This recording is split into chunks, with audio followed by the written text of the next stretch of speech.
ehkki kui me oma kodu kavandame, siis eks see, mis seal sees on, tundub, et see on ju meie enda oma ja me loomulikult, eriti meie naised, tahame ju kõik oma käe järgi, oma maitse järgi teha.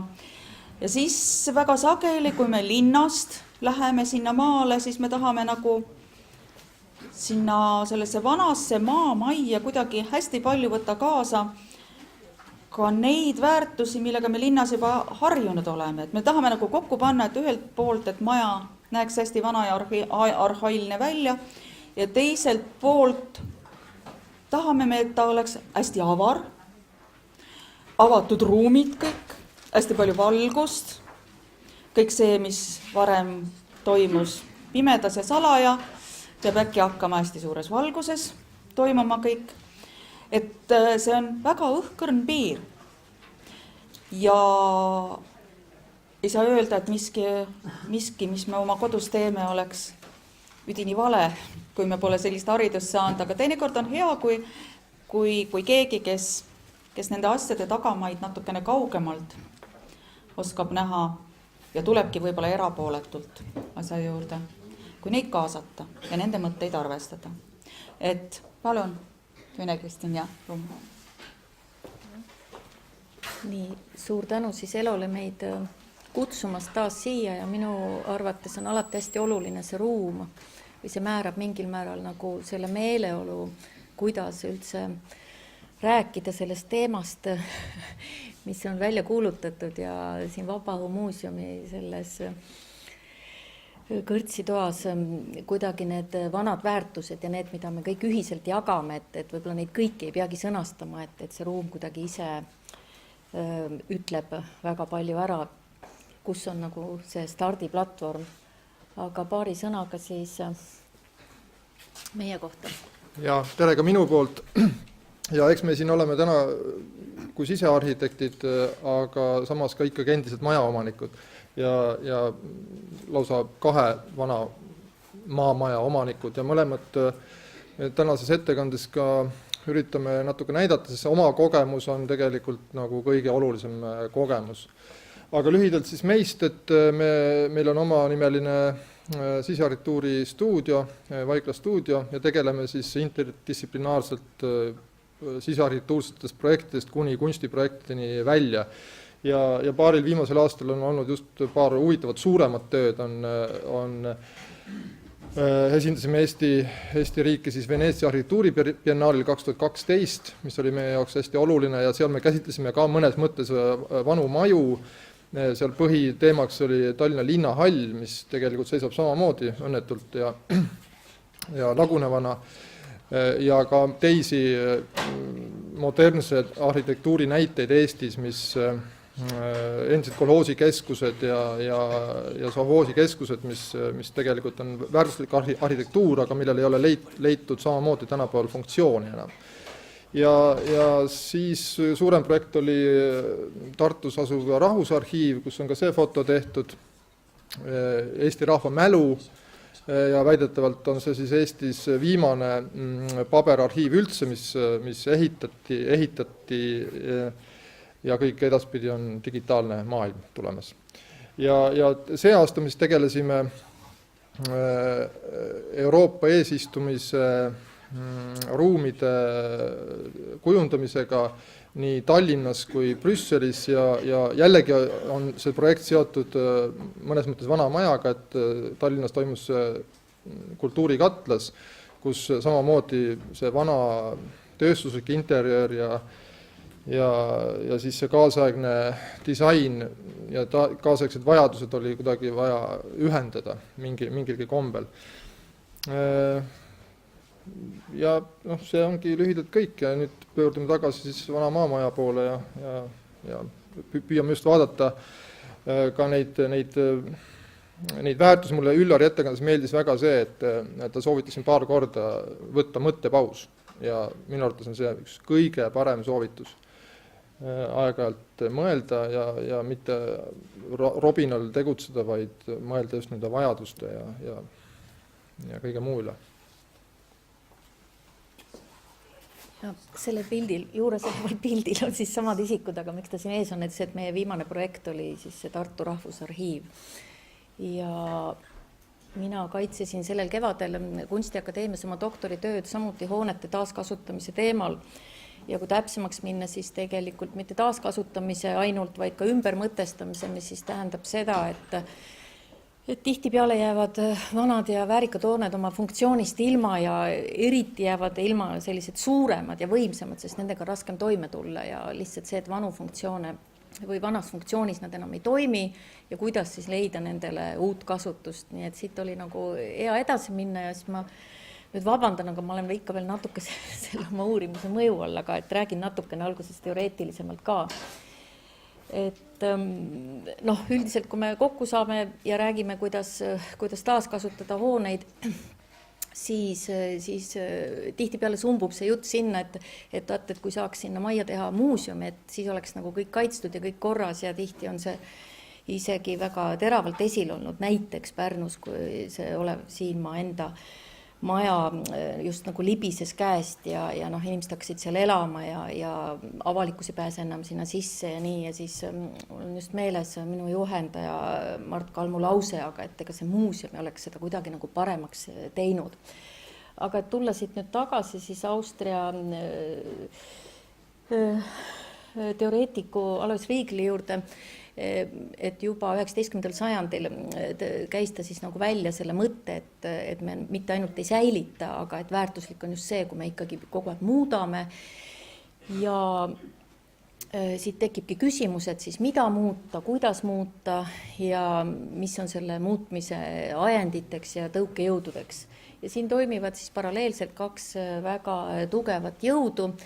Ja just nii, nagu siis Üllar eelkõneleja kirjeldas meile seda ratsionaalset ja pragmaatilist lähenemist hoonele, millest ju tegelikult iga maamaja omanik, kasutaja, elanik ka alustab, et ta kuidagi peab tegema selle endale kasutamiskõlbulikuks siis kahes mõttes, et ta oleks, eks ole, ilmastikukindel eriti meil ja teiseks, et ta oleks siis funktsionaalne, et sa saaksid ikkagi kuidagi kõiki neid nurki kasutada, mitte tõmbuda kuhugi ühte nurka või midagi taolist.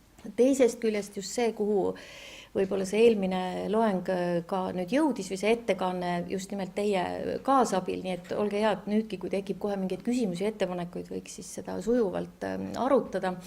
Et just nimelt, et kui teha kõik need sundventilatsioonid ja värgid, siis lõpptulemus näeb või võib paraku ikkagi välja näha nii nagu euroremont, täpselt see, mida me nagu 90-ndatel tegime, vaatab meile jällegi ootamatult vastu. Et see on siis see emotsionaalne külg ruumide muutmise puhul ja jällegi kasutaksin siin eelkõneleja sõnu, et tuleb usaldada ka oma kõhutunnet ja tegelikult endale siiski aeg-ajalt meenutada, et üks oluline küsimus on kõik need nõudmised ja ootused ja teisest küljest need ootused on siiski ka emotsionaalsed ja et kuidas säilitada või õigemini ja ka saavutada siis seda atmosfääri, mis kas vahepeal on läinud kaduma või see, miks lõppude lõpuks see maja üldse on oluline ja miks te tahate seal elada. Nii et tegelikult on ühel hoonel pika eluea tõttu päris mitu eluetappi. Et kui hoone värskelt valmib, siis tavaliselt need küsimused tema kasutamise puhul tiirlevadki selle ümber, et kas ta vastas oma maksumusele, kas ta on piisavalt ilmastikukindel, kas ta on piisavalt funktsionaalne, kas ta vastab üleüldse sellele, miks ta on tehtud. Ja omal ajal, kui maamaju ehitati, siis loomulikult tuligi ja ilmselt oldi ka rohkem realistid ja tehti täpselt nii palju, kui seda jaksu oli. Siis, kui vahetuvad generatsioonid, nüüd see generatsiooni vahetumise ajalõik võib ju ka olla suhteliselt erinev, et võib ju ka öelda, et iga 20 aasta tagant vahetub generatsiooni ja edasi jõuab mitu generatsiooni vahetuda, ühesõnaga need elanikud vahetuvad ja keegi päris täpselt enam ju seda ei mäletagi, mis olid need algsed mõtted, miks see maja just niiviisi ehitati ja kas ta siis nüüd lõpuks niimoodi välja tuli, nagu ta oli mõeldud, aga ta ikkagi on siis sellele järgmisele generatsioonile ka kuidagi eriline. See on see põhjus, miks ta seda maja kasutab. ja siis muidugi mitte kõikide majade puhul, aga siis nende paremate ja väärikamate puhul elavad nad väga pikalt, nad peavad vastu, nende eest on järelikult hoolt kantud kogu aeg ja tema väärtus on just see, et ta on erakordselt vana ja ta võib olla kaasaegses mõistes isegi mõnikord erakordselt kole, aga see ei olegi nii oluline, et see vanus kuidagi vääristab seda ja üldiselt on nii, et mida vanem üks hoone on, seda väärikamana ta mõjub, nii et kui me räägime näiteks praegugi või meil oli see Veneetsia biennaali teema, et kuidas need 70-ndatel Eesti väga kvaliteetne modernistlik arhitektuur, et kuidas ta nüüd vananeb ja kuidas neid hüljatakse, siis tegelikult see vananemine ei ole just nii väga ilus ja inimesed ei oska või me ei oska veel tänapäeval ka seda nende väärtust nii väga hinnata. Nii, siis võib öelda, et ruumil kui niisugusel, ruum on muidugi väga lai mõiste, alustades maastikust ja linnaruumist ja nii edasi, rääkides antud hetkel võib-olla rohkem siseruumist, on samamoodi väga mitu erinevat kihti ja see kõige esmane on siis see füüsiline ehk see, kus me siis nagu tegelikkuses viibime ja näiteks kas või see sama ruum, et kuidagi isegi kui sa ei vaata pidevalt ümberringi, aga sa nagu tajud seda tema kõrgust ja seda ruumikust ja ma arvan, et kui me oleme siin täna kõik koos ja meid on nii piisavalt palju, siis see tunne on üks, aga et kui sa liigud siin näiteks üksinda, oled siia nagu jäänud, et siis see tunnetus on hoopis teistsugune ja võib-olla siin üksinda nagu väga pikalt olla ei tahakski. Ühesõnaga see reaalne ruum. Siis on vaimne ruum, mis annab endast ilmselt siis rohkem märku, kui just nimelt jõuad sinna oma esivanemate koju või lapsepõlve koju, kuhu iganes ja hakkavad need mälupildid nagu ette kerima või isegi teinekord võib see siis tulla nagu jutustuste kaudu, millel ei olegi seda füüsilist kokkupuudet võib-olla enam olemas.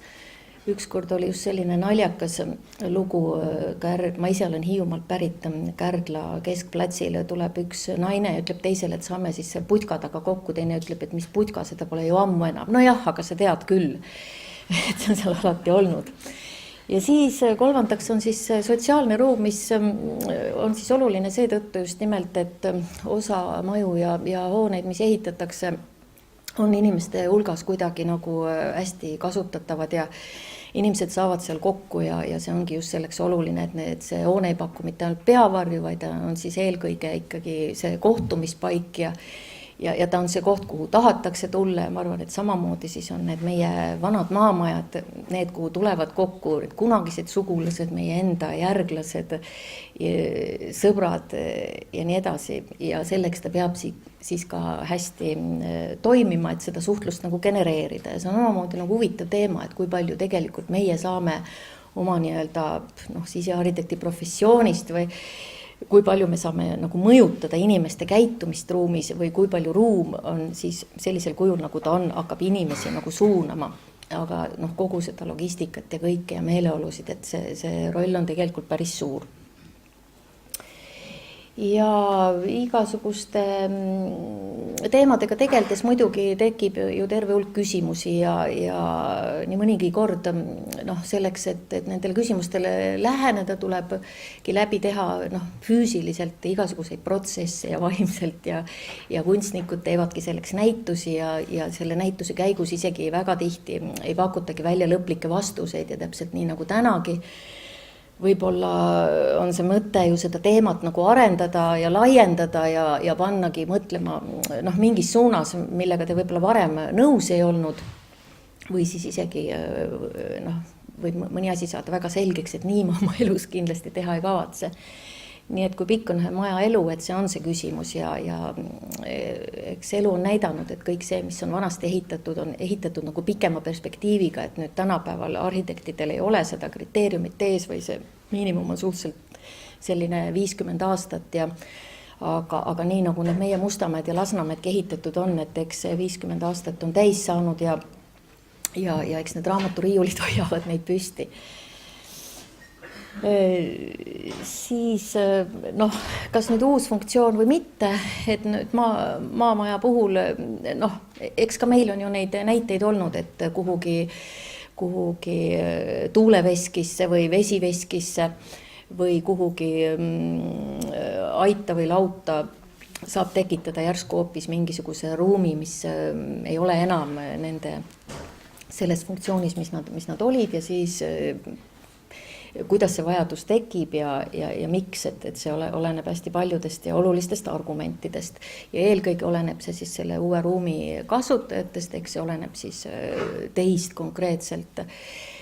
Mis siis tähendab seda, et me kõik oleme ju tegelikult hästi erineva taustaga, nii kultuurilises mõttes kui ka finantsilises mõttes. Ja ma usun, et tänase auditooriumi hulgaski on osa inimesi, kes ka tegelikult maal elavad ja on täna siin mõnusalt laupäeval kuulamas seda korraldatud seminari, kui siis ka need, kes tegelikult on kogu aeg elanud linnas ja siis tahaks nagu sinna maale muudku minna ja lähemale minna ja sinna rohkem jääda. Ja järelikult igaüks toob ju seda minevikku nagu endaga kaasa võimaluste piirides. Nüüd tahaks öelda, et see vana säilitamine on hästi oluline ja just oleme siin omavahelgi arutanud, et kui ehitaja ja omanik kokku saavad ja väga suur sünergia tekib, et siis võib seal ikka väga suuri tegusid juhtuda ja enne lammutatakse paljugi väärtuslikku maha, kui see mõte järele jõuab. Nii et selles mõttes on ju ikka see jutt, et nagu see mõtlemine ja siis isegi paremal juhul ikkagi nagu lõpeb ka mingi projektiga, mis siis on ehitajale aluseks, et selle mõtlemise käigus siis tekivad nagu need reaalsed seosed, et just see, et kuidas neid vanu traditsioone säilitada ja kuidas neid siis uuendada sellisel moel, et me ikkagi saaksime aru, et me oleme endiselt siin selles samas kohas, me oleme ikka Eestis, et need ei ole mitte võõrad traditsioonid, mida me endale püüame istutada, aga need on ikkagi siit samast pärit.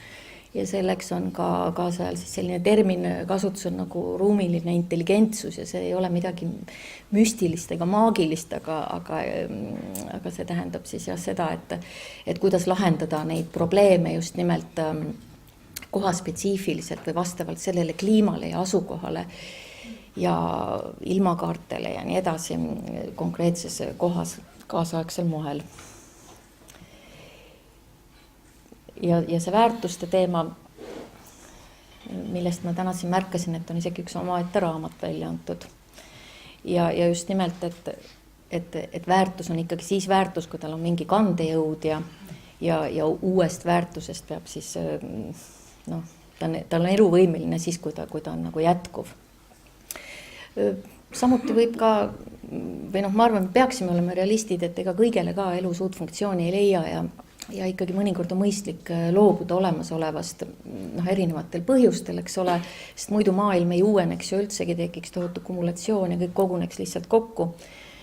Nii et kui midagi maha lammutada ja sellel on oma põhjendus, siis ka mõelda, et milleks ta lammutusmaterjali nagu kasutada, et me teame, et isegi prügimäele viimine on tegelikult kallis tegevus, et väga hea, kui seda materjali saab siis moel või teisel taaskasutada, et see oleneb nüüd jällegi sellest, et millega tegemist on ja sellega me säästame jällegi palju loodust ja kas või nende samade modernistlike hoonete puhul, mis meil siin aeg-ajalt kusagil püsti seisavad, et nende sellest lõhutud materjalist saaks ju ehitada teid ja nii edasi.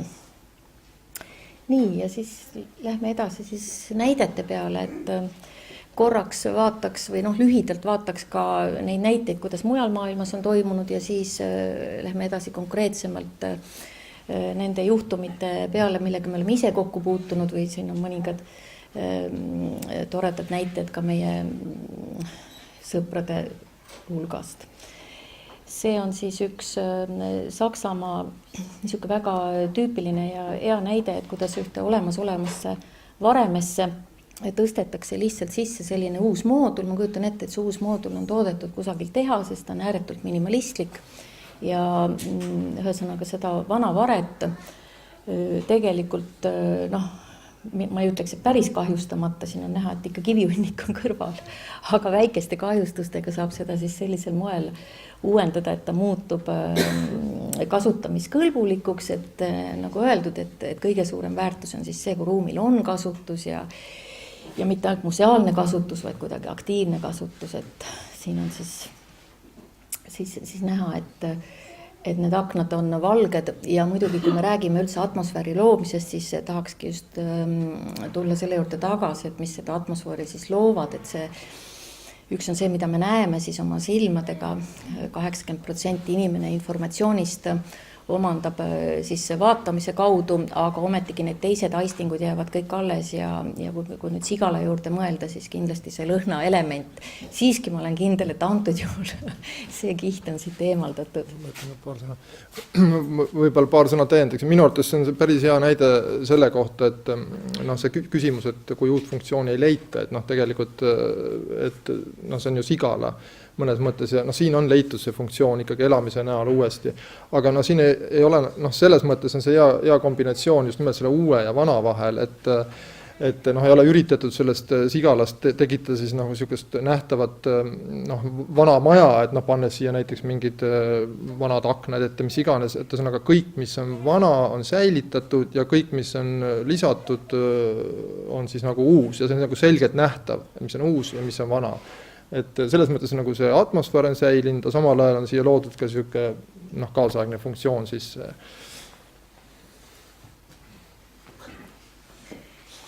Nojah, ja see näide on tegelikult sarnane, eks ole, et siin näete, et materiaalsus ja tonaalsus on veidike teine, aga see idee on tegelikult nagu sama ja siis kuidas see, ütleme see vormikeel siis niimoodi muutub. Ja see stuudio on tegelikult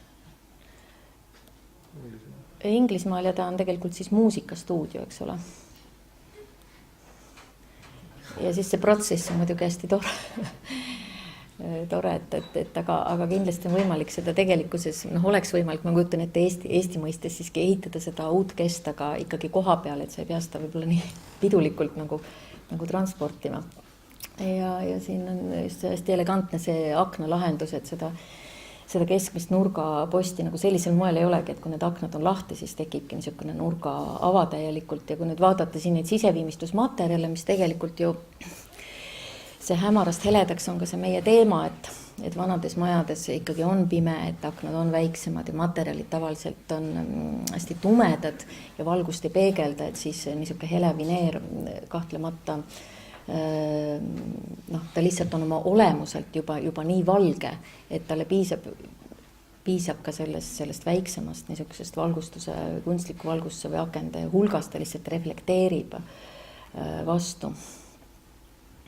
Ja niisugune soe puidutunnetus, mis võib-olla siis just nimelt moodustab niisuguse silma nähtava kontrasti selle tema fassaadi punase tellisega, et nende vahel tekib niisugune hästi mõnus sünergia. Ja ma kujutan ette, et selles ruumis on see akustika nagu hästi oluline ja akustika puhul me ju teame, et on just nimelt väga erinevat akustikat vaja olenevalt, et kas on siis tegemist mingisuguse, kas just vajatakse seda peegeldust või peab see kuidagi heli summutama ja sellised nišid ja sopid, mis siin konkreetselt näha on, et need siis kindlasti aitavad sellel helil nii-öelda vähendada seda pikka järelkaja.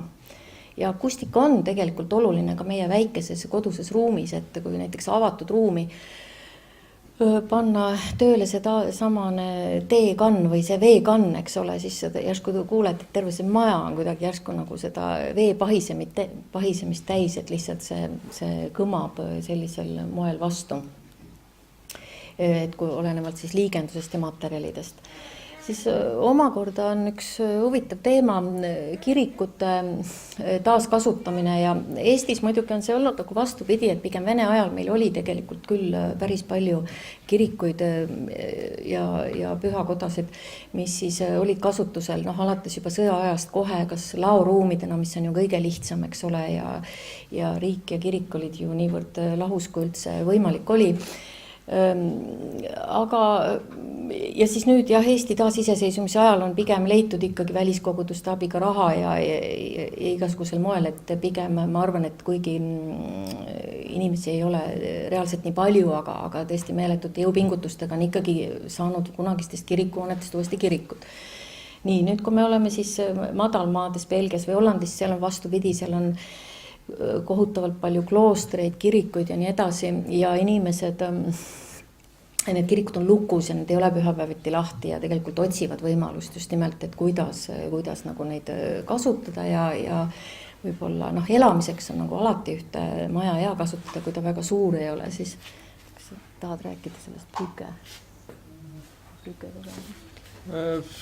Jah, no kui siin, miks me selle teema siia sisse tõime lihtsalt, et laiendada mõtlemise piire ja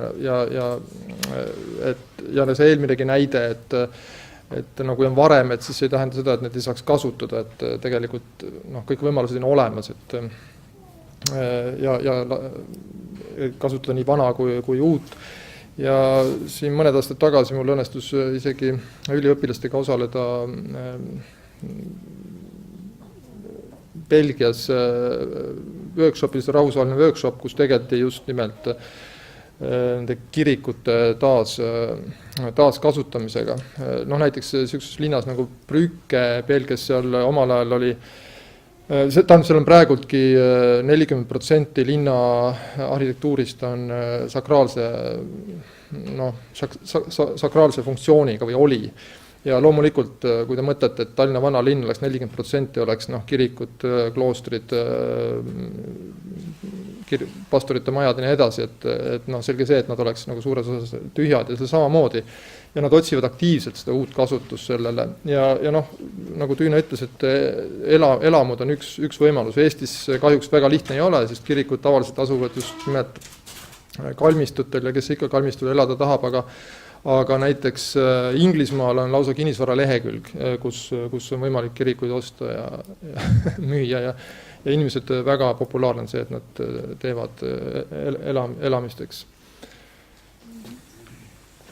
Ja siis seal workshopil olid tegelikult need Erasmuse tudengid või erinevatest riikidest koos ja siis tegelikult see kontrast oli hästi suur, et kui osa noori ütles, et nad käivad kirikus ainult sellepärast, et ühesõnaga, et see on arhitektuur või kultuur või midagi, siis itaallased ja katoliiklikud maad, nemad reaalselt, kuigi juba sinna mingi paar tehtud, nad ikkagi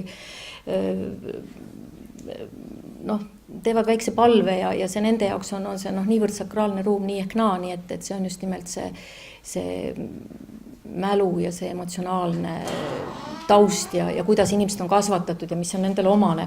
Aga siin selle kodu puhul, et see kirik näeb välja selline, eks ole, et ta tegelikult ei ole üldse suur ja siin on nagu päris hästi minu meelest nagu näha, et see kirik, tema ruumitüpoloogia on nagu hästi selgelt nagu adutav, ja kuidas siis nagu see modernne selline köök ja see elamine siia sisse on tulnud, et on kahtlemata ütleme siuke tähelepanu tõmbav ja elegantne.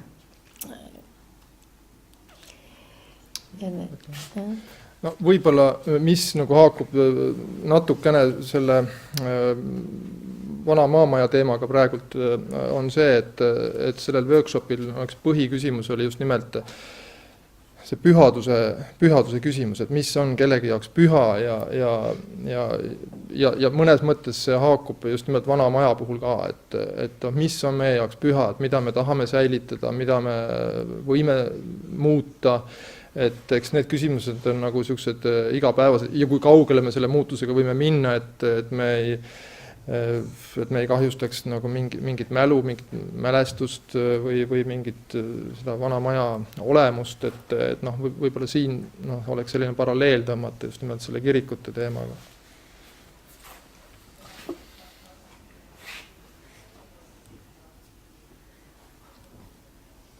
Nii, aga nüüd siis olemegi Šveitsis ja Šveitsis, kes on sattunud või kuulnud või lugenud, et eks siiamaani on seal looduses liikudes igal pool on tunda seda mõnusat sõnnikulõhna ja loomad ja oma nende karjakelladega kollavad ringi ja nii edasi, aga ometigi kõik hooned ei ole enam loomi täis, vaid siis mõningatesse kolitakse elama ja kuidas siis sellist kivist lauta tõepoolest elamiseks muuta, see on nende arhitektidele, sisearhitektidele selline päris põnev töömaa. Ja see on siis üks selline näide meie kolleegidelt.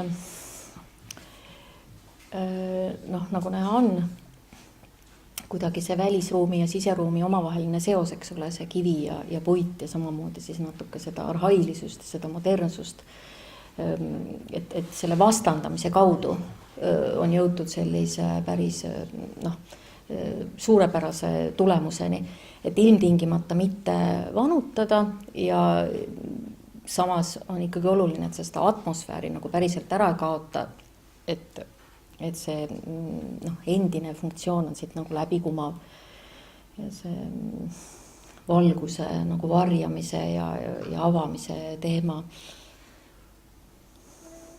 Nii, kui nüüd veel väärtuste juurde tagasi tulla, siis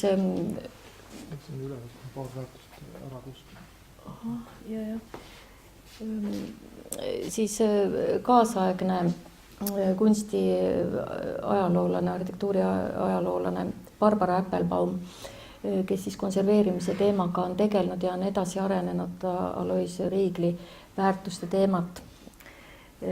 Et just nimelt kunsti ja kultuuriväärtus, siin siis saab rääkida üheaegselt, eks ole, siis nii hoonetest kui siis ka kunstist sõna otseses mõttes. Et tuleb siis esteetiline väärtus, ajalooline väärtus, ajaväärtus ja kui ütleme, ajaväärtus ongi siis see, et kuidas asjad ajas muutuvad, siis ajalooline väärtus on pigem see, mis on siis nagu autentselt või teaduslikult just nagu säilinud ja küsimus ongi selles, kuidas need kaks asja nagu kokku viia omavahel, et nende vahel ei teki konflikti. Et ikkagi sellest, ütleme sellest renoveerimise ja uuendamisprotsessi tulemusena ikkagi kumaks läbi tegelikult see, mis ta siis algselt oli. Siis on see kasutusväärtus, et hooned ikkagi oleksid kasutuses, sentimentaalne väärtus, mis võib olla ka igasugustel esemetel, mis on vanaema aegadest jäänud, uurimisväärtus, et sa saad alati nagu nende poole tagasi pöörduda, et oleks piisavalt autentsed materjali, et ei oleks ainult mingisugused digitaalsed salvestused olemas, hariduslik väärtus, millega tegelevad ju meil nüüd ka muuseumid suures osas. Ja siis samuti kõik need uuenduslikud väärtused, mis siis lõpuks kajastuvad kõige selgemalt turuväärtuses, et eks igal asjal on tegelikult siis alles hind nii kunstil kui majal, kui ta lõpuks on müüdud. Siis seosed ümbritseva keskkonna vahel ja samuti ka kõik võimalikud mälestused. Nii. Nüüd tiirutades siin nende teoreetiliste asjade ümber ja välismaa näidete ümber jõudsime siis Eestisse ja oleme see kolm näidet siis kokku pannud, et üks on siis Rehe maja, mis tegelikult on meie enda maja ja millest oli ka eelmine kord, kui me siin esinesime juttu, aga võib-olla siis põgusalt võiks ikkagi käsitleda ja veel kord käsitleda ja sest Rehe maja on nagu niivõrd tüüpiline nagu hea näide nagu Eesti kontekstis ja mõnes mõttes ka unikaalne näide maailma kontekstis. Ja teine on siis üks vana kordonihoone ka Hiiumaal, Kärdlas ja Rehe maja on ka Hiiumaal. Mis ta natuke, mis on ka palkmaja, aga kivikatusega. Ja siis kolmas näide on siis endine Karjamõis. Siin alustuseks kohe üks suhteliselt vana pilt, kui me selle maja saime, siis ja siin ei olnud veel midagi tehtud, et näha, mis seisus see maja nagu enam-vähem sellisena oli. Ja selge see, et tegelikult praegultki vaatate tagasi ja kuidagi nagu hästi nostalgiline ja tegelikult nagu äge, et tahaks, et oleks endiselt selline, aga selge see, et ega 30 aastaga asi nii ei püsi, et ta paratamatult laguneb ja lõpuks polegi sul seda maja enam. Et pead ikka ju midagi nagu ette võtma selle asjaga. Ja küsimus on, eks, mis meil kõigil ilmselt kogu aeg peast tukib, et kui palju teha ja millal teha ja kõik see. Ja eks kõigil on alguses ka see meeletu hurraa, et proovin hästi palju teha, aga tagantjärele tarkusena siiski tasub öelda, et see mõtlemise koht on ka hästi oluline. Ja tegelikult kõike seda vana, mis on, tasub nagu nautida ja kasutada nii kaua kui võimalik. Et alati, kui te midagi nagu lõhute või lammutate, siis on see selge, et see on nagu lõplikult ja jäädavalt kadunud. Ja eks me kõik, kahjuks siin foto ülemine serv kuidagi läheb siit kadreeringust välja, aga eks me kõik ju alustame sellega, et teeme selle inventuuri, mis selles vanas majas siis on ja siin on selle aida koristamine siis. ja noh, siin panin kohe järgmiseks pildi siis, et kus meie siis nagu need esimesed kiired nooruslikust energiast tehtud uuendused siis nagu ära tegime ja panin meelega selle pildi, et tagantjärele öelda, mida me oleme kahetsenud ja mida oleks võinud teistmoodi teha. Et loomulikult katus oli viletsas seisus, sai uus rookatus tehtud ja siin hiljem tulevad sisepildid ka, et ruumist, mis ruumiga on tehtud. Aga mida ma ise olen just kõige rohkem mõelnud, et siin otsas olid vanad lauad tegelikult. Näete väga toreda siukse pitsmustriga ja selle katuse tegemise käigus ja millegi pärast tekkis mõte, et teeks need uued, et paneks uued. Et teeks täpselt samamoodi järele ja kõik nii ja naa. Aga tegelikult sa ei tee kunagi seda täpselt samamoodi järgi. Et meenutades seda vana aega siis, või seda vana lahendust, siis siin oli nagu oma siuke muusika, mis selles otsa laudade rütmis mängis, et näete isegi, et tänapäeval on kõik lauad ühe laiused täpselt ja kõik see väline pilt on nagu sama, aga tegelikult oli, vanasti tehti ikkagi iga laud eraldi, saeti eraldi, tahuti eraldi, lõigati eraldi, lauad olid erineva laiusega, järelikult see pits oli siin natuke erinev, see mängis nagu siukest oma muusikat seal, mõni laud oli nii lai, et sellest oli lõigatud 2 seda pitsi otsa näiteks. Ja tagantjärele öeldes tegelikult oleks võinud selle viilu täiesti vabalt säilitada, sest seespoolt sa saad ju soojustada niimoodi, et maja on ikkagi funktsionaalne ja ilmselgelt, kui on majal uus katus, siis selle puiduga seal all, ega nende otsalaudadega selle mitte midagi tegelikult ei juhtu ja päris viimane slaid, kui me lõppu jõuame, on aidast ja siis ma räägin sellest aidast ka, et kus just nimelt katus päästis selle hoone tegelikult lammutamisest. Ja siin katusel on siis päiksepaneelid ja selle maja puhul meie kasutame teda tegelikult aastaringselt. Ja siin just eelmise loengu käigus tekkis just see küsimus või mõte,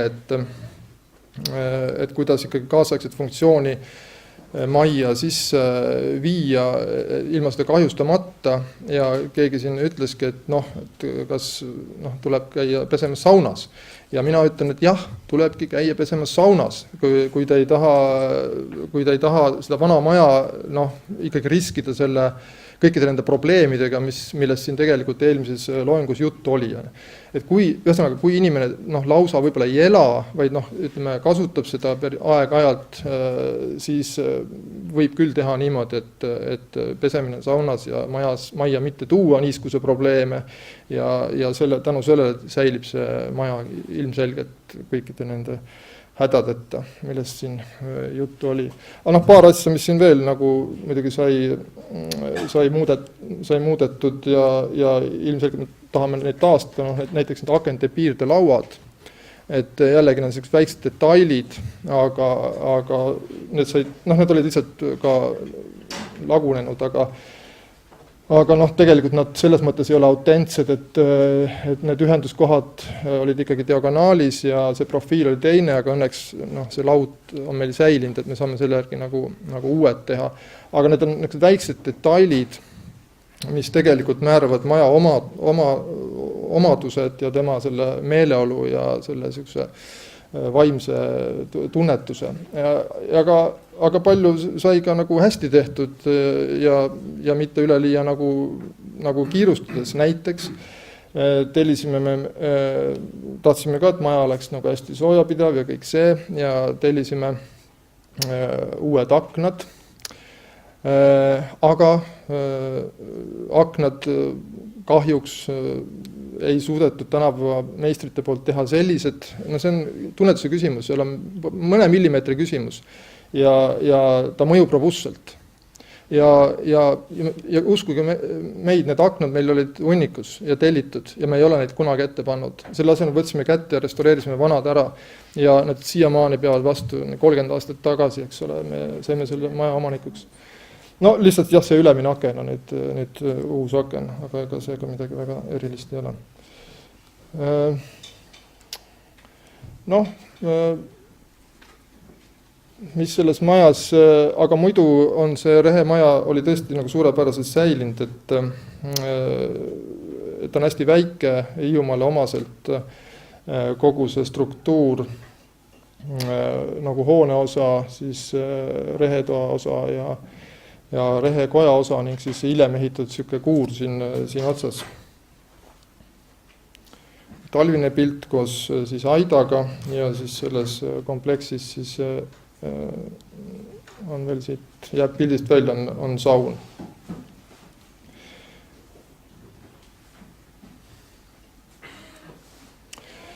Sees siis samamoodi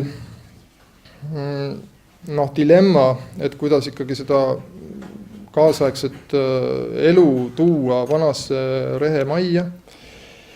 Ja see pilt on siis rehetoast, kus oli säilinud reheahi, mille me siis restaureerisime põhjalikult, mis oli väga õige otsus, sellepärast et see on tõesti maja hinge süda. Kui see ära kütta, siis on maja pool nädal aega soe ja palju midagi muud teha ei olegi vaja. No mis siin nüüd rehetoas siis sai tehtud? Et see oli tõesti suhteliselt madal, et parred olid nii madalal, et neid lihtsalt ei saanud jätta sinna majja sisse. Nad olid suht mädad ka, et need sai välja viidud, aga kõik ülejäänud on autentne. Siis toaga oli natuke keerulisem lugu või hoonega, nagu hiidlased ütlevad. Siin olid vaheseinad, aga õnneks need vaheseinad ei olnud palkvaheseinad, vaid laudadest, täispuin laudadest ja jälle see sama asi, et kaasaegne inimene vajab rohkem justkui ruumi ja me teame, et selles peres omal ajal oli siin kaks last sajand tagasi. Aga meil oli 3 last ja ühesõnaga, et sellist ruumi juurde, siis me need vaheseinad võtsime ära. Aga siin on jällegi nagu sellega ettevaatlik olema, et just nimelt konstruktiivses mõttes, et kui ikkagi tegemist on palkvaheseintega ja kandvate konstruktsioonidega, siis neid ei maksaks kergekäeliselt eemaldada.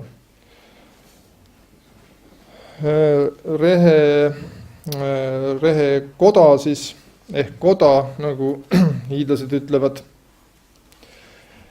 Tihtipeale üritatakse just sellest rehekojast tekitada sellist kas vannituba või mingid sellised lisafunktsioone, sest see on tegelikult suur ruum, mis on justkui nagu tänapäeva mõistes kasutuseta.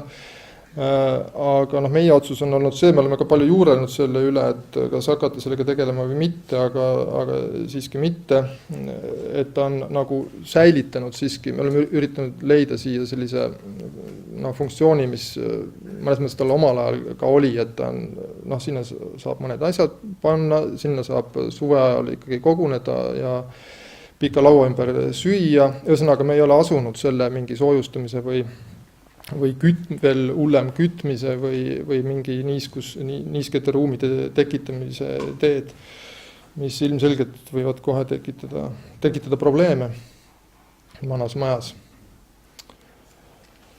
Ja tuba siis ehk hooneosa siis, kus siis omal ajal oli siis sellest sooja müüri otsast läks üks vahesein ja siis ristisid läks üks vahesein, nii et oli nagu 3 väikest ruumi tekitatud, aga nagu meie avasime siis selliseks suureks ruumiks. Mis on ikkagi väga väike tegelikult, sest ta on tõesti väike rehielamu. Aga ega need muutused ei ole nüüd kuidagi nagu sellised kaasaegse inimese probleemid nii-öelda, et vanahärra, kellelt me selle maja saime, ta meenutas seda aega, kui tema isa siis selle maja omal ajal siis ehitas ja selle maja ajaloost rääkides, keskmine osa on pärit 19. sajandi keskpaigast, aga siis rehekoja ja toa osa on siis 1918 nagu remonditud või uuesti tehtud. Aga näiteks tema rääkis ka sellest, et oli nagu unistus, et ehitaks siia maja otsa veel aknaid juurde ja kõik sellised asjad, nii et need püüdlused inimestel kuidagi selle valguse ja avaruse poole on olnud nagu kogu aeg. Ja õnneks, et ta seda ei olnud siis teinud, et lõpuks majast võib ju kujuneda juust ka, et kui sul juba ruumis on nagu 4 akent, 2 siinpool ja kui oleks veel 2 otsas olnud, siis ei ole isegi kella jaoks kohta lõpuks. Aga mis me siis nüüd tegime, mis on nagu suhteliselt võib-olla julge samm, siin eelmises loengus oli juttu just nendest vahelagedest ja siis, et kas pööning ehitada välja või mitte. Me läksime veel kaugemale, me nüüd võtsime ära selle hoone osas oleva vahelae. Aga nüüd selles mõttes on see nagu respektiga tehtud, et kõik need vanad talad on säilitatud, seal oli oma põhjus ka, see 2 tala oli tegelikult mädad, need oli vaja välja vahetada, nii et seda tööd oleks pidanud nagunii tegema, et see lagi lahti võtta. Aga see hoone nagu ruumis liikudes või see struktuur või see konstruktsioon või see nagu kõik säilinud. Ja see on minu arvates vana maja puhul hästi oluline, et kui me asume midagi lõhkuma või lammutama, ümber ehitama, et siiski jääks see tunnetus vähemalt, et milline see maja oli või minnes veel kaugemale, me saame iga hetk ka selle vajadusel taastada selle esialgse olukorra. Tahad rääkida? Ma täiendaks veel paari sõnaga, et mida nüüd veel tahaks teha või mis plaanis teha on, et inimene ju mida aasta edasi, seda rohkem ta ikkagi tegelikult vajab seda valgust ja et lugeda ja nii edasi, et meil on siin päikesepaneelid ja nüüd vahepeal on siis nii palju see valgustuse teema edasi arenenud, et neid halogeenlampe ju enam ei kasutata, need on kõik LED-id, millel on see ja omadus, et nad võtavad hästi vähe siis seda päikseenergiat, aga teisest küljest, eks nad ikkagi annavad natukene nagu vähem valgust ja natuke ebamugavamat valgust võib-olla kui need halogeenid omal ajal. Ja siis, et ma läks selle eelmise slaidi tagasi veel, et kuidas seda valgust siis saada, et ka mitte ainult selle kunstvalgusega, et siis meie mõte on liikunud selles suunas, et see põrand, mis on praegu lihtsalt lakitud, et selle võiks ära värvida võib-olla heledaks, et praegu ainuke pind, mis tegelikult nagu valgust peegeldab, on see soe müür, mida te siin näete, ja siis ka need aknapaled, et need on siis, eks ju, valgeks värvitud puit. Et kui nüüd see põrand ka heledaks värvida, et siis muutub siin kindlasti nagu meeletult valgeks. Ma ei tea, kas me seda teha julgeme, aga see tegelikult see ei ole ka, siin ruumis ei ole vana põrand, et seal rehe toas on nagu vana, aga see on alati nagu üks võimalus, et te loote endale mingi laudisega selle reflekteeruva pinna, mis muudab teie ruumi tunduvalt valgemaks ja kui keegi otsustab, et ta tahab kasutada näiteks mingit ilusat tumedat või peitsida oma põranda tumedaks, siis igatahes võib väga ilus olla, aga seal on 2 omandust, ta jätab koera ja kõik muud jäljed, käpajäljed sinna ja ta tõesti teeb ruumi meeletult tumedamaks. Kui siin see palkseinte teema nii ehk naa on. Ja võib-olla selle slaidi juurde siis võib ka rääkida natuke nendest seinakatte materjalidest, et Eloga just tuli ennem jutt, et inimesed kipuvad ikka ära kraapima sealt kõik, mis seal peal on. Et siin tuleks ikkagi lähtuda ka sellest, et mis siis võib-olla nagu ajalooliselt oli ja mis kvaliteediga see palk seal all on. Et selle konkreetse maja puhul need palgid olidki sellised, nagu nad on. Ja siin ei ole kunagi mingeid kihte peal olnud, ei pappe, ei tapeete, mitte midagi ja see maja on tõesti nagu ka ehitatud niimoodi, et ta on tõesti hästi kvaliteetselt. Need palgid on, mõned palgid on kirvega tahutud, mõned on saetud ja see ajalugu on jube hästi nagu toredasti näha nende palkide peal ja ilmselgelt seda katta millegiga ei ole mõtet ja ta on ehitatud nii kvaliteetselt, et ta peab tõesti sooja. Aga noh, kui me järgmise maja juurde jõuame, siis seal oli jälle on vastupidi, et see palgi töö ja kvaliteet on vilets, mingil juhul ei ole põhjust seda kuidagi eksponeerida või üritada seda sükest vale asja kuidagi nagu esile tuua, isegi kui me väga armastame palki. Aga siis siin nüüd selle katuslae puhul jah, et meil on rookatus ja see roog ise mõjub tegelikult soojustuse materjalina, samal ajal on justkui nagu tuuletõkkena, nii et siia praktiliselt ei ole mingit soojustust lisaks pandud, väike kiht sai vist vilakiht pandud ja ta iseenesest on väga hästi vastu pidanud ja mingeid probleeme sellega ei ole kuidagi kaasnenud ja me oleme selle lahendusega päris rahul. Noh, see soemüür on küll uuesti ehitatud, aga ta oli täpselt selle koha peal, kus ta oli, poolitas seda pikka ruumi. Ka pliit on sama koha peal, kuigi nagu uus ehitatud. Nii et selles mõttes ruumiplaneeringus ei ole midagi muudetud. Ja selles kompleksis on siis lisaks veel ait, mis seal paistab ja siis see foto on tehtud sauna eest. Kahjuks saunast välispilti ei ole, aga saun on samuti vana hoone, mis oli algselt suitsusaun, hiljem kerisega ja korstnaga saun ja noh, võib-olla on paslik siis nagu käsitleda seda saunaga korraks, et noh, mis mõtted sealgi tekivad ju need samad asjad, et kas me säilitame või taastame siis selle suitsusauna või selle kerisahjuga sauna või lähme siis seda teed pidi, et teeme nagu kaasaegsema nii-öelda Soome sauna, et siin peab jällegi nagu igaüks leidma selle õige oma tee, kõige parem kui hoone siuke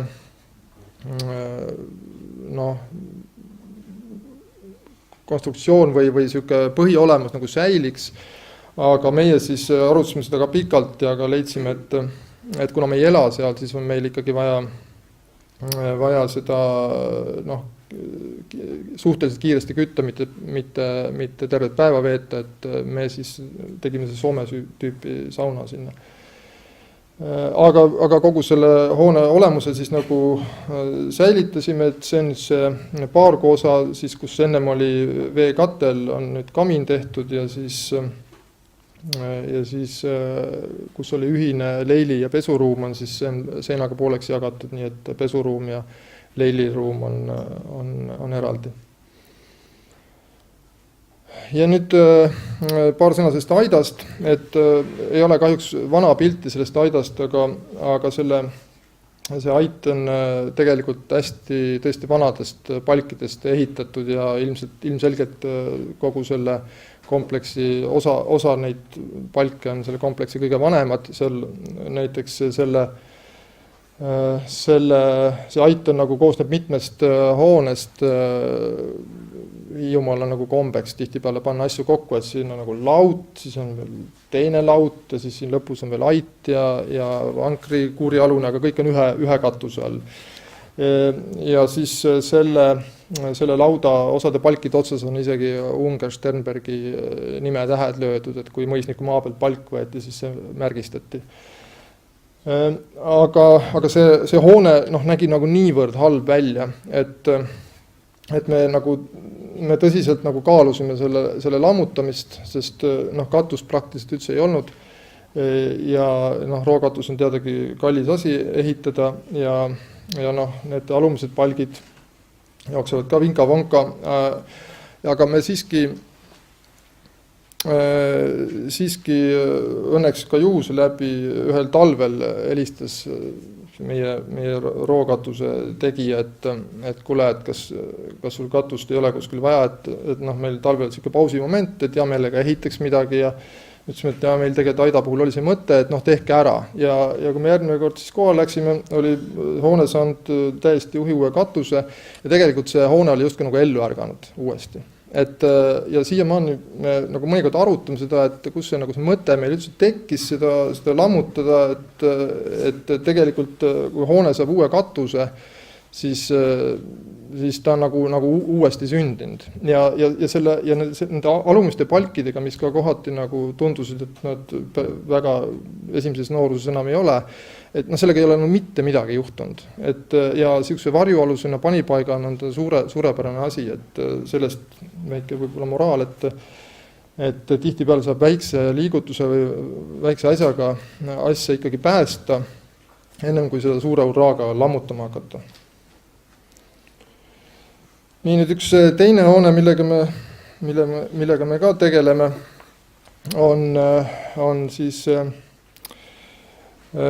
Kärdlas, Kärdla linnas, Hiiumaal vana Tsaari kordoni hoone. Ja see on ka hästi väike maja tegelikult.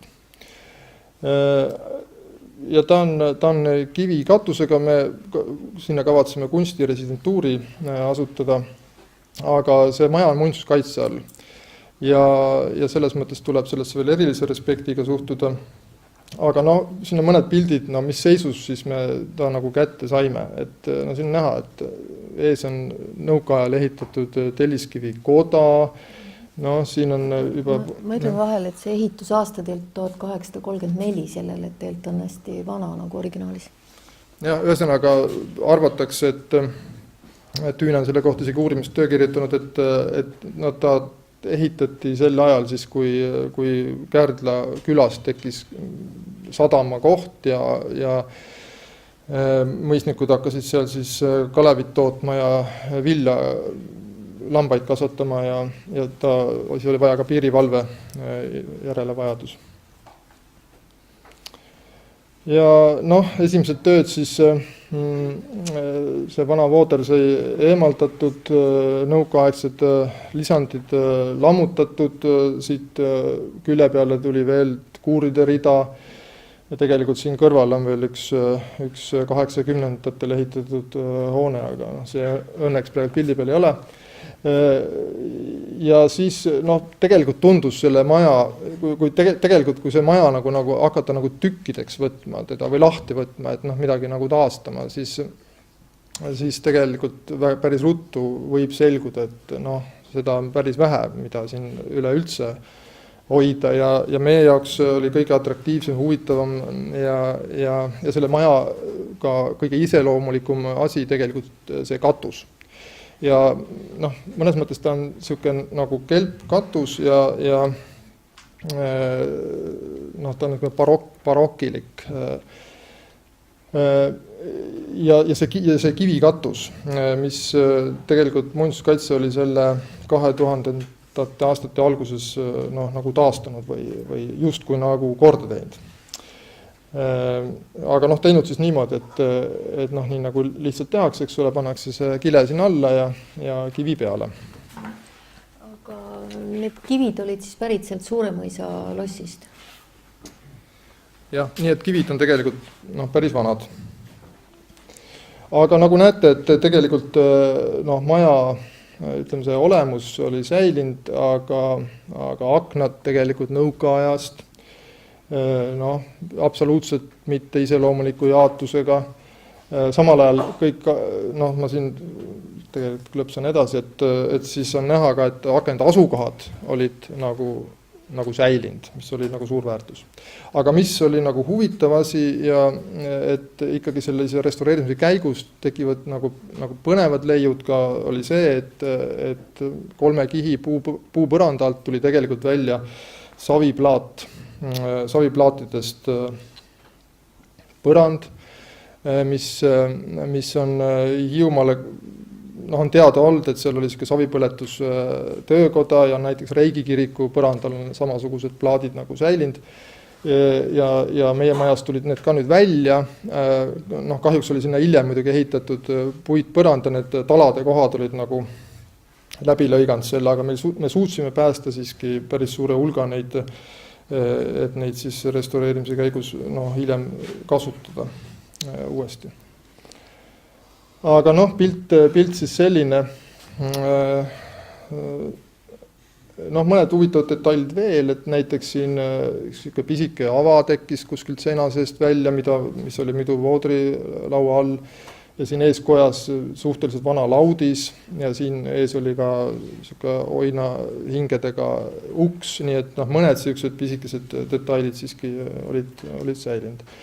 Aga noh, kui asud asja kallale, siis asi läheb aina hullemaks ja noh, lõpuks siis selgus, et noh, ei ole põrandat, no siit on nüüd need saviplaadid nende talade vahelt välja võetud, selgus, et korsten on täiesti mitte kasutatav, tuli ära lammutada ja seintel nüüd on näha, et siin on tegelikult juba ajalooliselt kasutatud krohvi ja see plaan on ka nüüd, et seda siis uuesti krohvida, need siseseinad,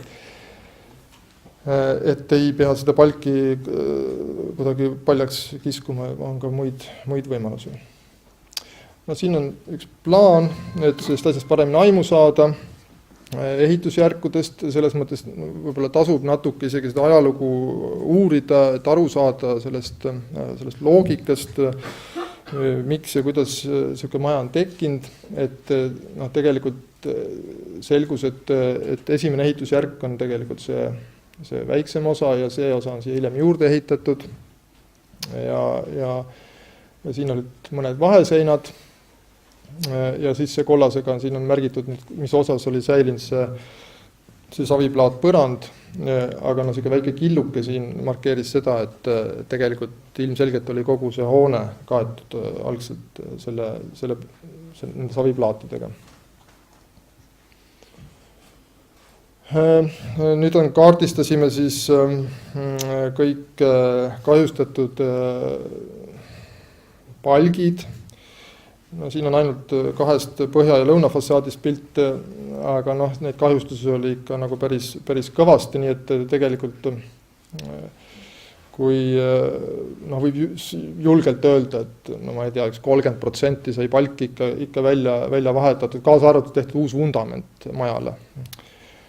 Sest see vana paegi vundament oli suht viletsas seisus ja noh, kui siin ennem oli veekahjustustest juttu, siis siin on näha, et siin on üks selline kahjustuse koht ja millest see siis tekkis, loomulikult sellest, et moodne elu tungib sisse ja siit katusest läbi seina külge oli kinnitatud siis televisiooni antenn. Ja see on nagu hea näide sellest, et noh, ta mitte ei pruugi siseruumi rikkuda selline veekahjustus, vaid noh, lausa sein on mäda, nii et tegelikult noh, see koht tuli siit kõik nagu välja vahetada. Aga mis siis veel huvitav, mida me siis kaardistasime, olid väga huvitavad asjad, olid vanad aknaavad. Ja kui te siin näete, loodan, et siin pärast tuleb võib-olla mõni foto ka, kus on näha, aga et esialgsed aknad olid ikka kõvasti väiksemad. Sellised mingid väiksed nihked on siin toimunud aga noh, aknad olid säilitanud oma esialgse asukoha ja noh, nüüd nad olid siis tehtud noh, ilmselgelt juba ka kuskil Eesti Vabariigi ajal, aga siis ka nõukaajal siis nagu suuremaks. Aga noh, siin on tegelikult see on nagu see piiri küsimus nüüd, et kui suureks me siis ühe akna lõpuks nagu teeme, et see noh, loomulikult me tahame valgust, kõike õhku ja nii edasi, aga lõpuks, kui see maja, see aken läheb nagu nii suureks, et kaob see vana maja olemus või noh, tegelikult see proportsioon, siis me oleme nagu kaotanud midagi. Selles mõttes on see hästi oluline jälgida, et nende asjadega kuidagi nagu liiale ei mindaks. Ja no see nüüd siis nagu skeem või projekt, milline see maja siis peaks nüüd lõpuks tulema, et neid vaheseinu me siia ei pane, keskel on küttekolded, see ruum eraldi, see ruum ja siis endisesse sahvrisse või oli ta võib-olla mingitel kanade jaoks, ma ei tea, kus on see väike auk, et siia siis tuleb see vannituba. Ja selle maja puhul me siis nagu proovime katsetada seda, et vanasse majja teha see niiske ruum, no kuna sauna ei ole, siis tuleb seda teha, aga siis vaatab, kuidas selle asjaga läheb. ja siis nagu lisafunktsioonina on siia siis selline üks moodne veranda juurde pandud, et lihtsalt noh, kuna siin ei ole reaalselt ruumi, see on väga väike maja, et oleks nagu sellise söögilaual üks koht. Nii, ja lõige siis selline ja siin nüüd samamoodi on plaanis soojustada see katus. Ja päris lõpus ma näitan paari sõlme ka ja tulen selle teema juurde tagasi. Säilitada need lahedad alad, kuid see lagi siit vahelt ära võtta, sest siin on näha, et see inimene saab siin püsti, see lagi on tõesti väga madal. Ja kaks tala tuli siis ka välja vahetada ja uus korsten teha.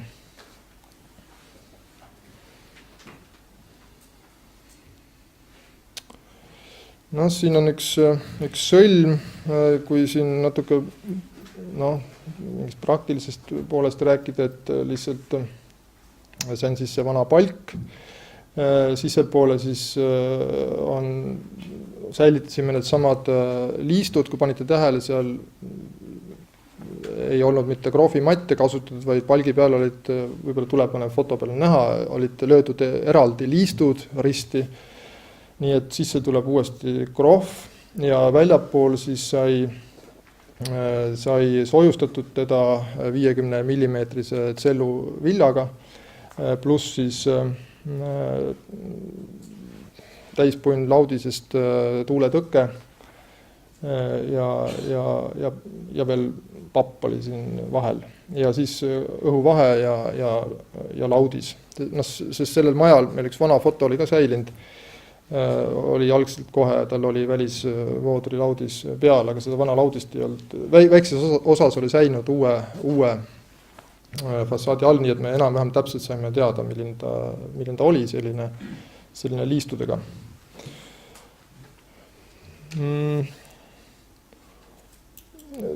Ütleme, see soojustamine nüüd on selline eraldi teema, võib-olla lühidalt peatuda sellele, et arhitektina, sisearhitektina tuleks nagu eriti jälgida seda, et kui nüüd minna maja soojustama ja loomulikult tegelikult ju vajadus on, oleme ausad, et sellel majal see palk oli ikka väga viletsas seisus ja põhimõtteliselt puhub läbi, eks see krohv võib-olla kuigi palju võtab, aga nüüd ongi küsimus, kas sissepoole või väljapoole.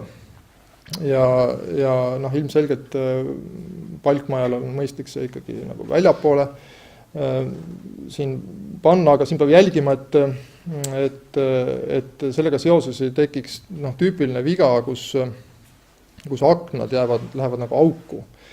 Et seda on nagu räägitud, aga siinkord veel kord rõhutan, et kui seda nagu teha ja kui vähegi võimalik on, et siis ikkagi seda soojustust võib panna, aga et siis üritage ikkagi need aknad tõsta ka välislaudisega ühte tasapinda või nii nagu teie selle majal originaalis on olnud ja Eestis üldiselt on aknad välisvoodrilaudisega ühes tasapinnas, mis ei ole väga tüüpiline kusjuures Kärdlas. Kärdlas on algselt väga paljud majad ka olnud algselt kohe aukus akendega, aga see maja oli ka ikkagi nii ja me taastasime ta selliselt, et need uued ja palun.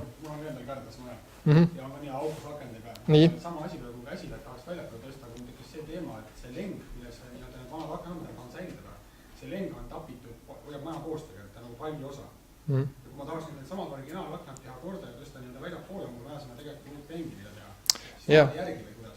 Ja see ongi probleem ja see ongi hästi tülikas toimetamine, aga tegelikult kui see majal algselt oli, ma ütlen, et Kärdlas on see huvitaval kombel algselt ka olnud niimoodi, et aknad ongi olnud aukus. Seal on väga palju selliseid lähevad, jah, et siis tuleb ikkagi see vaev ära näha, et nad ikkagi jah, just. Ja, just. Mõistlik oleks. Siin mõned pildid siis nendest kahjustustest, alumised palgikihid välja vahetatud, siin on see kahjustuse koht, kus siis see toru oli. Siit mere poolt vaade. siin on see väike luugike näha, selle me taastasime ka aknana. Siin on otsavaade, mis on siis päris huvitav, et siin on näha nüüd tegelikult, kui väike see originaalne aken oli tegelikult. Päris algne aken, et see auk on nagu siin näha ja siis see uus aken on lärtsatud siia. Aga mis me nüüd tegime selle taastamise käigus, et me nihutasime selle otsa akna ikkagi kenasti keskele tagasi, nii nagu ta algselt ikkagi oli, et näete ise, et on kuidagi nagu ära kaldunud ühele poole. Tegelikult sümmeetriline maja, et siis need liistud siia peale, see on see väike luugike siin, tselluvillaga kaetud. Siis paber ja punnlaudis tuuletõkkeks. Aknad on siis nihutatud niimoodi, et nad läheksid lõpuks selle välisvoodriga ühte tasapinda. Aknad sai kõik uued tellitud ja sest neid nõukaaegselt me siiski ei tahtnud säilitada või edasi kasutada ja need on nüüd tehtud vanade fotode, mis on 30. aastatel tehtud foto järgi see jaotus, kuuene jaotus. Siis on nagu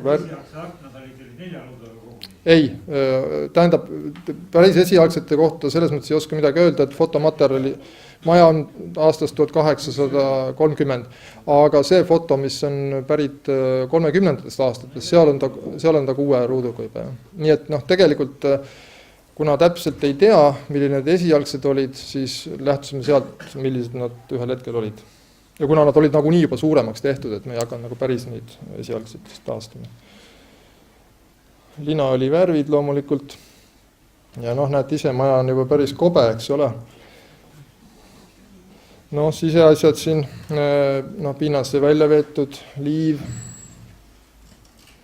Siin on näha nüüd seda krohvialust liistu.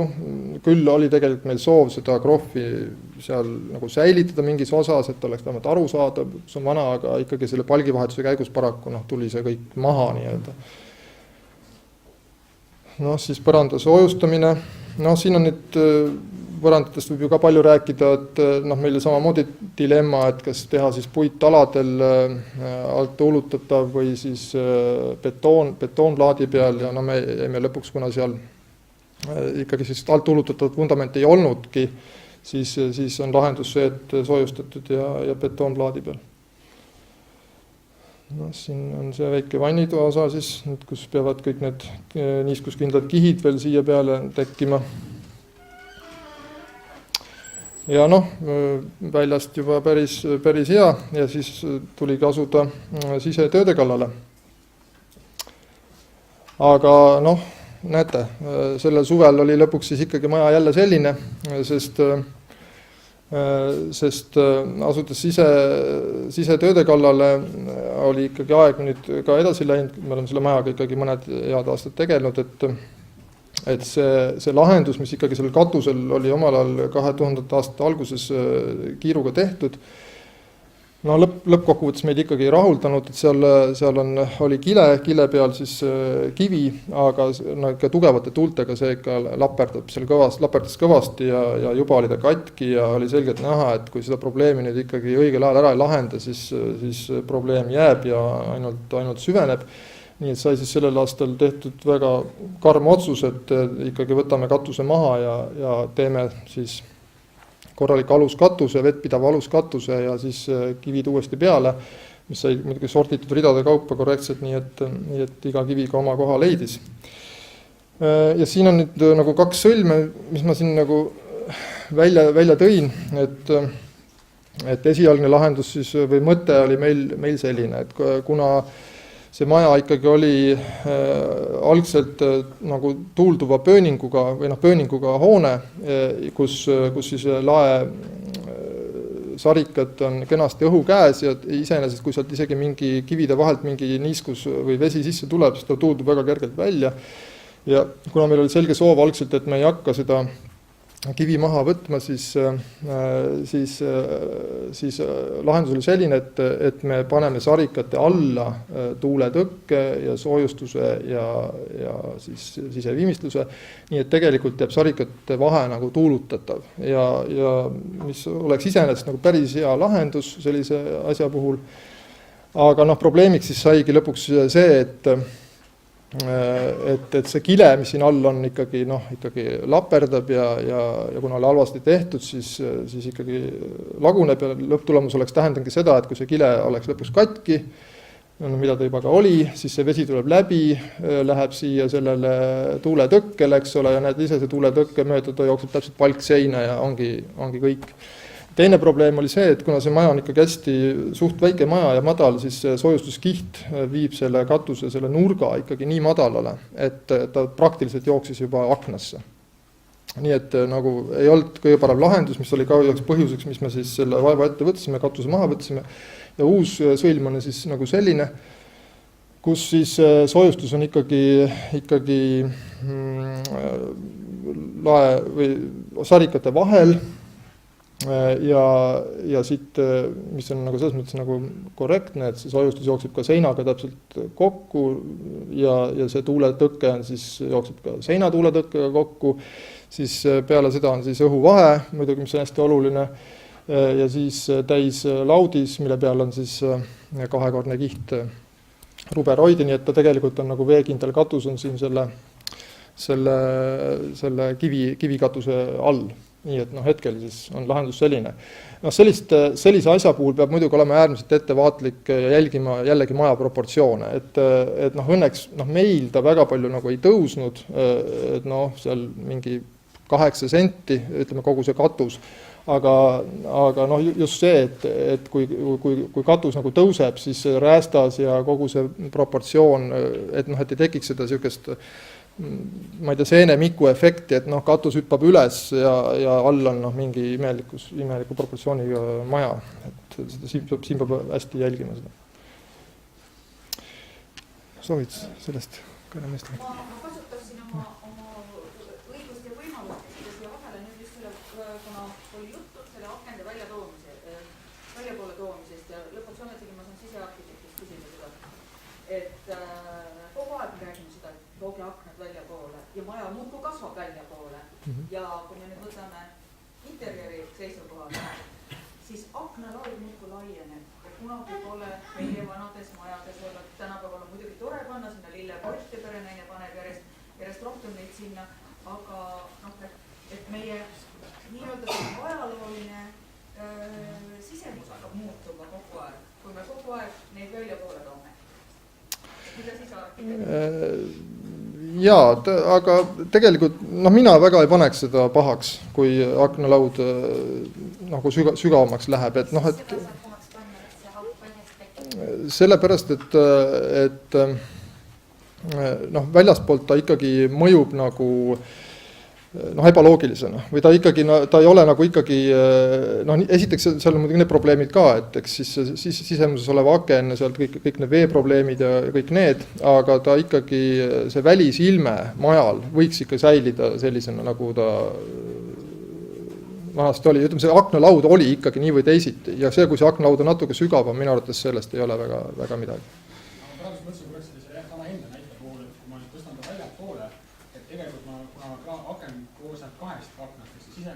Suvelaken ja väliaken, eks ole, et tegelikult võib tõsta väljapoole ainult välimise poole, sest kui ma mõlemad tõstan, siis ei hakka ju sisseproni lahti käima, sest et see leng, mis on ehitatud palkide külge, on selline, et seal on see kõrgendus, eks ole, ta on nagu need ääred.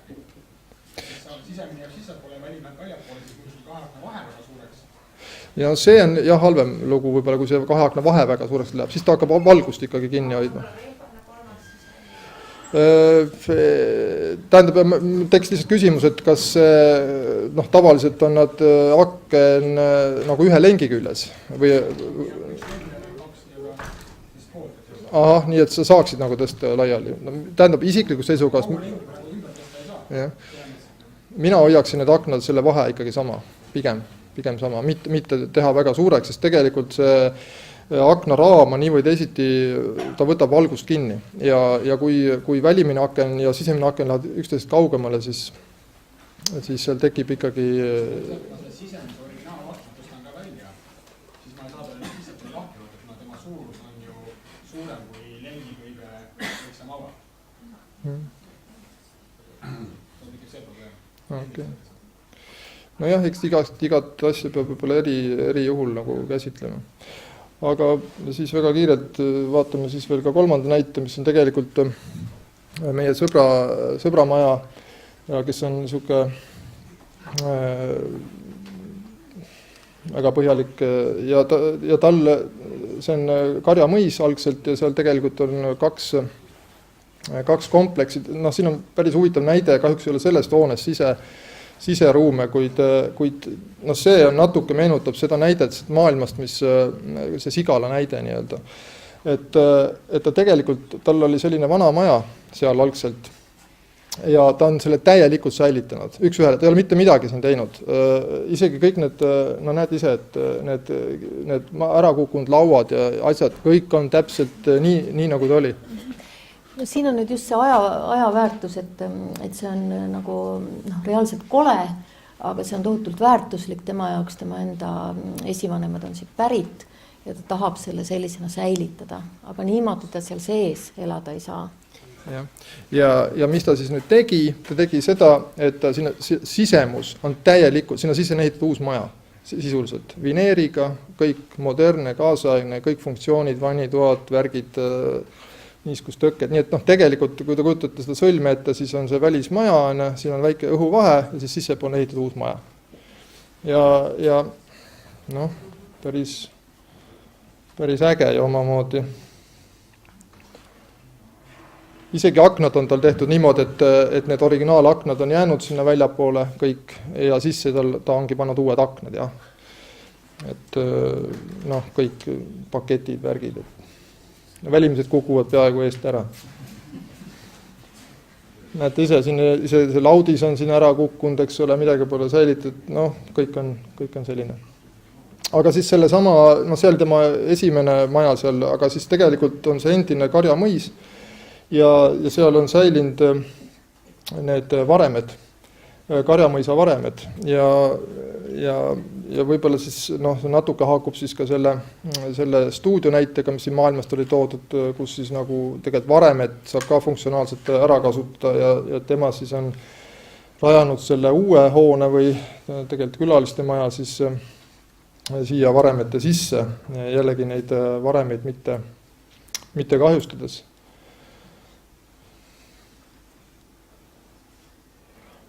Ja näha on siis täiesti moodne arhitektuur siis selliste vanade varemete vahel.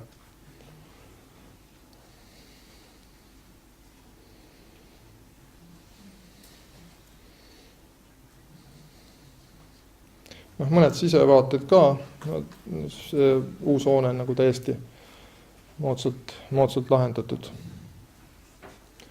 Aga jällegi see tegelikult see on nagu selles mõttes nagu hea, et sa võid selles moodsas interjööris oleda, aga tegelikult sa näed välja ja tegelikult nagu see atmosfäär või see õhkkond, mis seal ümberringi on see ikkagi on kõik vana, et need paekvi seinad ja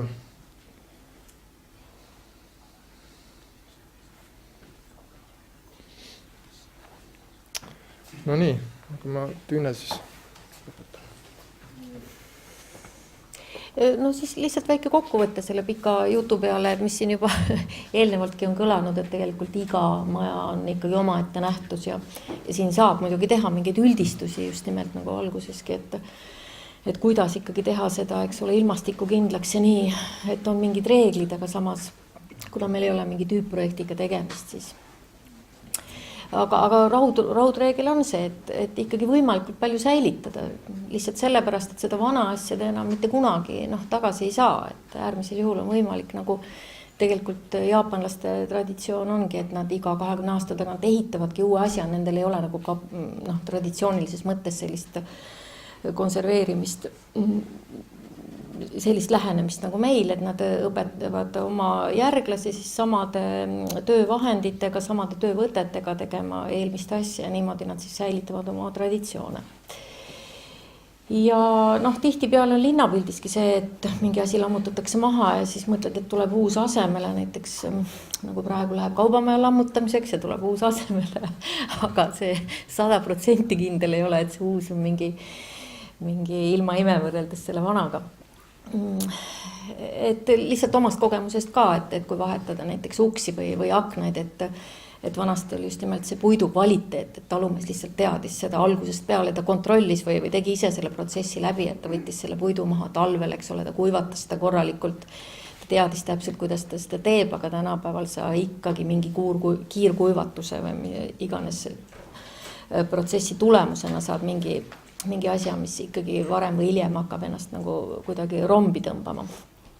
Samas jällegi tahaks öelda, et üldsegi meie nagu lähenemine ei ole see, et peaks väga konserveerimise keskselt lähenema, et see huvitav intriig tekib just nimelt siis, kui te kuidagi oskuslikult panete nagu elama selle vana ja uue, et üks toob nagu esile teist ja mis kõige lihtsam võib-olla ongi see, et tingimata ei pea endale mingit roigas mööblit sinna vanasse majja panema, et sa võid väga vabalt ka nagu moodsamas võtmes selle mööbliga läheneda, et sul on seal nagu mõnus ka ja nii.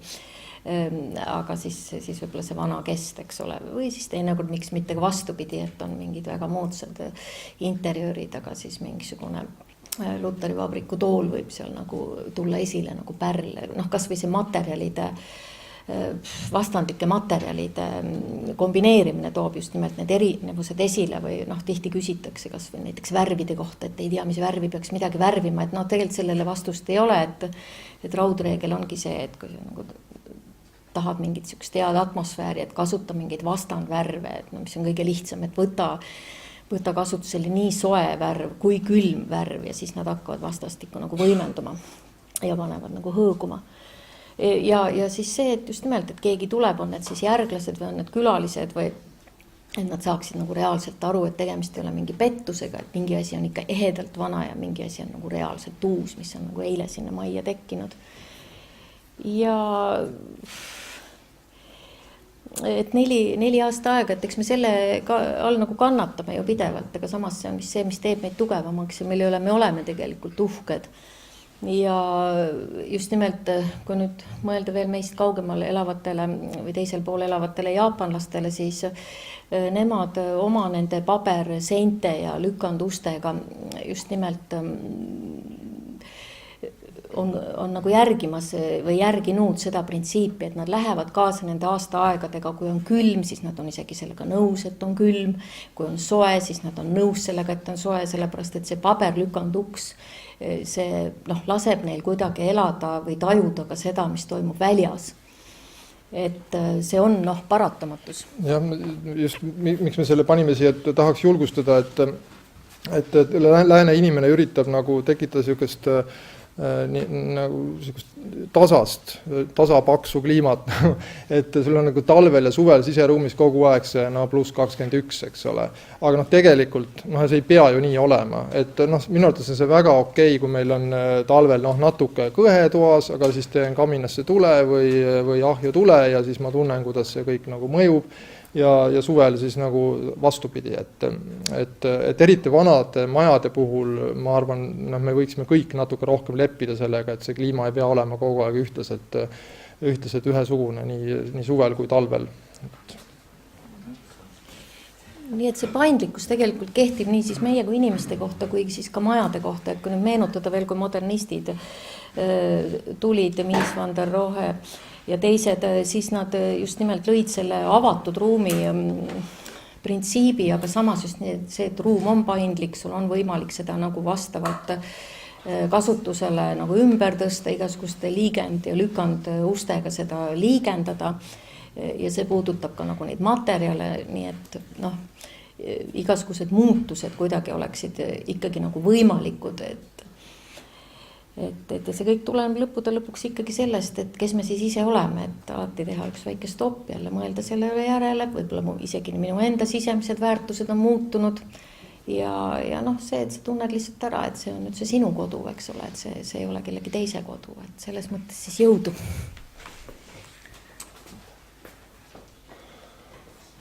Ja, aitäh. Ja, suur tänu mööda.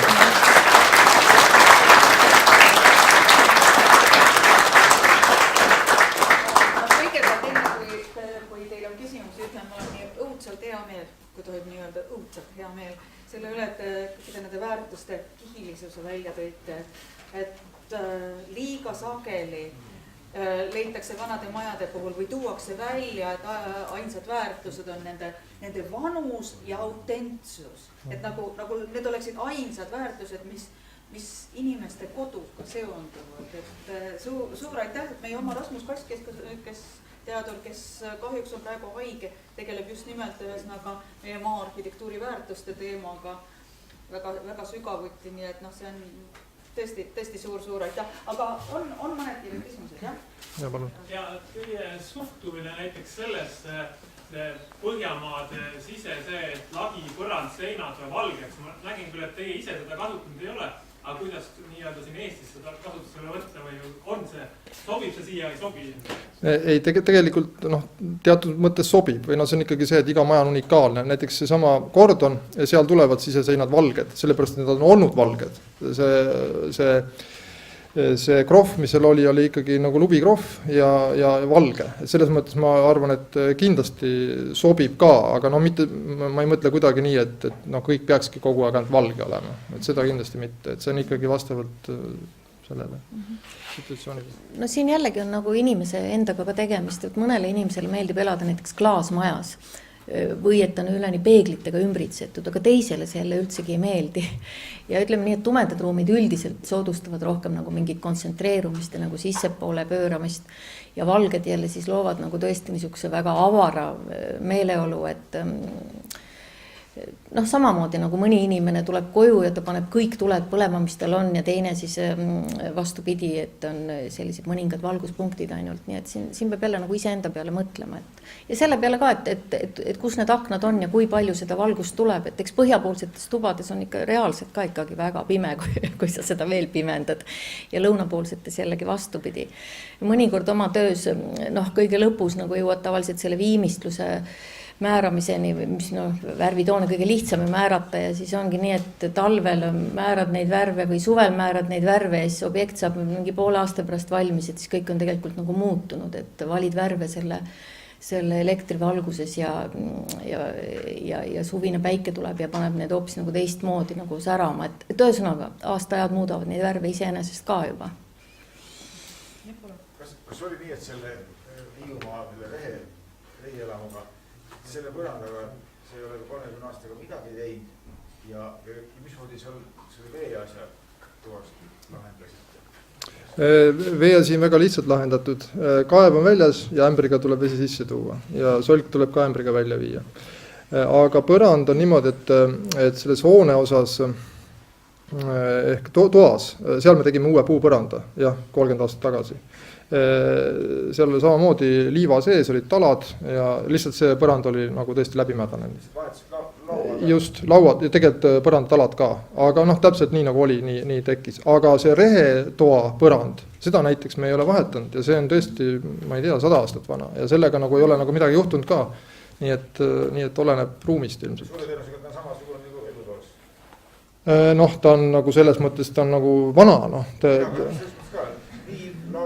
Ja, just, seal samamoodi ei ole mingit tuulutust, ta on nagu liiva peale pandud, mis tähendab seda muidugi, et tuleb jälgida, et hästi kuiv oleks kogu see liiv, et niiskus seal sees ei oleks. Elutoas pidi paadi sellepärast, et mingi laud oli? Ja, need lauad olid mädad, sest tegelikult seal oli tekkinud ikkagi katus oli mingil ajal läbi lasknud ja see põrand oli ka, see vesi oli jõudnud põrandale ja ta oli nagu läbi mädanenud. Seal pidi liiva ära ka vahetama? Ei, me liiva ei vahetanud ära. Liiv jäi täpselt kõik nii nagu oli, lihtsalt ta oligi kuiv, mõnus, nii et polegi mõtet vahetada ja lihtsalt rotipesad sai sealt välja või hiirepesad eemaldatud ja rotte ei ole muide seal. ja kõik oli tipp-topp. no see oleneb sellest ka, et see maja on lihtsalt liivaluite peal, eks ole, et võib-olla jälle mingis teises keskkonnas see toimiks nagu teistmoodi. Aga kuna me võtsime sealt need olgugi pealegi kergvaheseinad ära, tavaliselt kui sa hakkad nende vaheseintega natuke mässama, siis see põrand ikkagi ka nagu sellega seoses juba nagu muutub. Ja no tänapäeval on ju ka ikkagi rohkem veel neid allergiaid ja värke, nii et sellepärast ka võib-olla mõnikord on ikkagi vaja vahetada mingisuguseid neid soojustusmaterjale välja, et ja see ventileerimine on hästi oluline ja et ei saa kõiki põrandaid nende vaipadega katta just nimelt nende niisuguste allergiate pärast. Okei, üks küsimus veel. Natuke tehnilisem küsimus. Teil vist mõlemas nendes oma majas oli see lagi katuse all lahendatud sama nurgaga nagu katus ise. Ja see soojustuse seisukohalt ta on üsna ebatüüpiline. Kas see oli tehniliselt problemaatiline või saab seda vabalt teha? Ei saab täitsa vabalt teha. Ma isegi, et seal ei ole nagu mingit probleemi. Tähendab selles mõttes, et ma saan aru küll jah, et panna see siuke sisearhitektuursest seisukohast, et kui nagu seda teed pidi minna, siis jällegi, et oleks nagu ruumi tüpoloogia seisukohast oleks ikkagi tore, kui see ruumi see olemus nagu säilib. Et tegelikult kuna see pööning ja see katus on kogu aeg olnud selline, siis meelega ei tahaks sinna tekitada siukest, mis lõikab selle kena nurga ära tegelikult seal. Aga see ei ole probleem, et seda saab ikkagi soojustada niimoodi ka. Aga suur aitäh ja tegelikult ma olen täiesti kindel, et me peame sisearhitektuuri teemade juurde veel tagasi tulema, et see oli nagu niimoodi maitse suhu saamiseks ja mõtete käimapanemiseks, et suur aitäh!